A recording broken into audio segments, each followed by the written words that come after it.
Let's talk about the difference between partnerships and sponsorships and which one might be right for you in terms of what you've got going on. I'm going to be telling this story from the perspective of two colleagues that I have who have done some pretty amazing things in the field of addiction recovery and who are going to be getting some national news coverage for one of their most recent accomplishments. And over the course of many years, they've been doing this work, they've been developing these various protocols, they've been collecting email subscribers to their website. And they haven't really done very much with these subscribers. They haven't, other than collect them and give them information on what's coming next, the next event that they're going to be hosting, something of that nature. They haven't monetized these people who have shown interest in what it is that they've been doing. And recently, the amount of exposure that they've been getting has been going up and up and up, to the point where they've been approached by some companies saying, hey, we want to advertise on your site. We want to give you a sponsorship. Now, I want to talk about the pros and cons of this. And I also want to talk about, from a monetary perspective, of why those companies are reaching out looking to offer a sponsorship. When you collect subscribers on your website, you may not think of it in this way, but each of those subscribers has a value to you in terms of how much money they could bring to your business every year.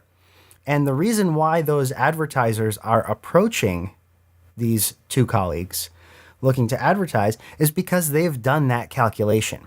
They can estimate about how many people they have on their list, and they can also then estimate how much each one of those people would be worth over the course of a year in terms of selling them products or services.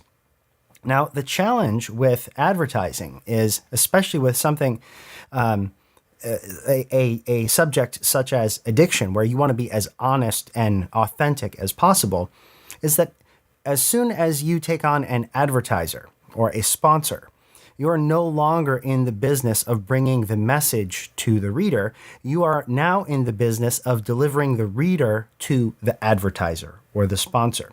And that can change the tone of the message. It just can.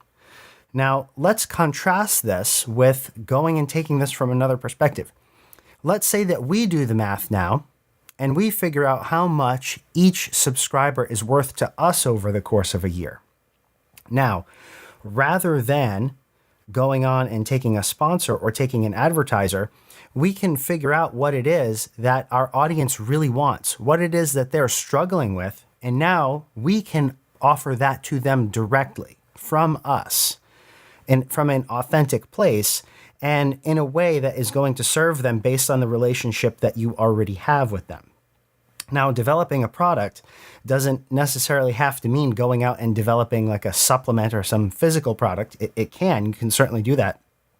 But what it really means is looking at what it is that your audience is looking to accomplish. Why are they subscribing to you? Why are they interested in what it is that you're doing?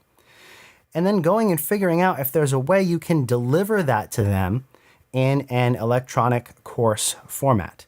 Now, here's another thing. As soon as you have made a product that you can offer to your audience, now when it comes to seeking out sponsorship, the interesting thing, once again, with a sponsorship is that if you have a message to spread, then sometimes you have to change that message a little bit in order to get the sponsor's approval.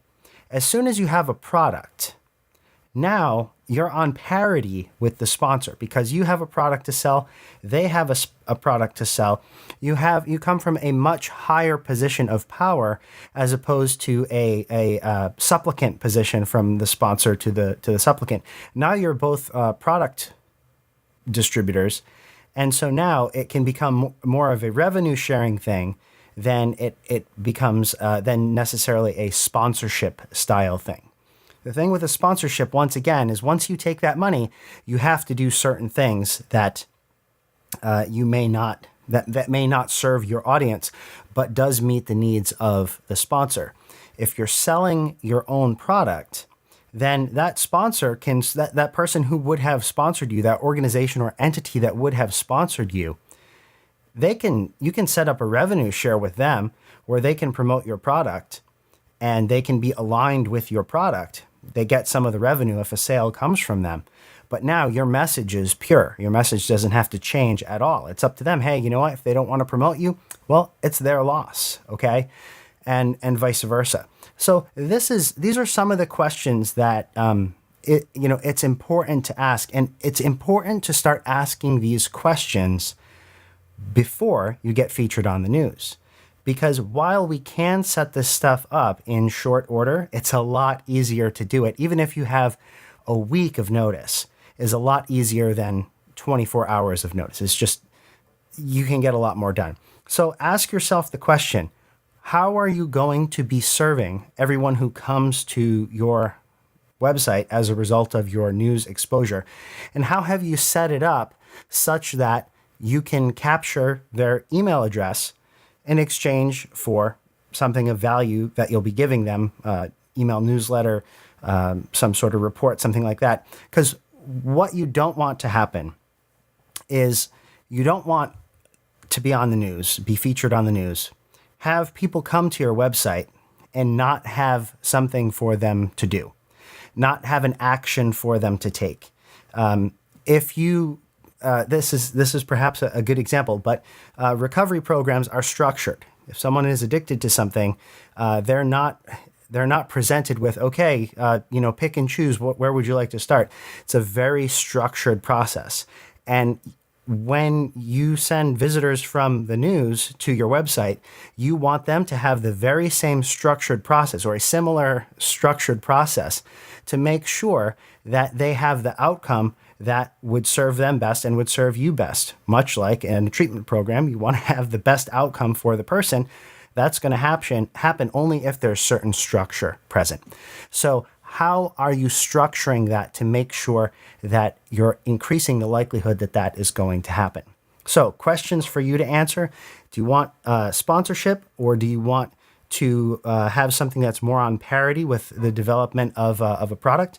And then how are you going to make sure that the people coming from a news site are going to take the actions that are going to be in their best interest and are also going to benefit you? That's it. Let me know if you have any questions. Have a great day.